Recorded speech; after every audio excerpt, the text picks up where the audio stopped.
Anxiety is not the enemy. In fact, anxiety is one of the most important survival systems we have. It prepares us to respond to danger.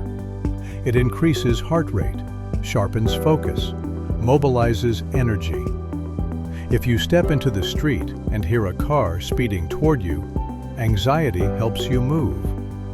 That system, often called fight or flight, is designed to protect you.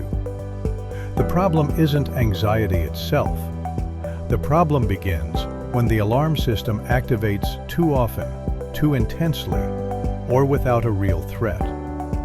When anxiety becomes persistent, excessive, or difficult to control, and begins interfering with daily life, it may represent an anxiety disorder.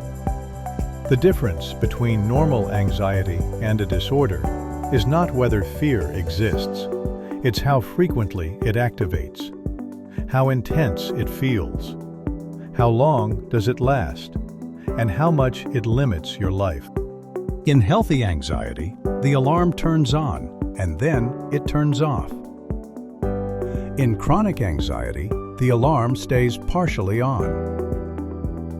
The brain begins scanning for problems even when things are relatively safe. What if something goes wrong? What if I forgot something important? What if this turns into a bigger issue? The mind becomes future-focused, constantly preparing for outcomes that may never occur. Over time, that constant scanning becomes exhausting. Sleep becomes lighter. Muscles remain tense. Concentration becomes harder. Even pleasant moments can feel interrupted by underlying worry. Anxiety disorders don't mean someone is dramatic. They don't mean someone is weak.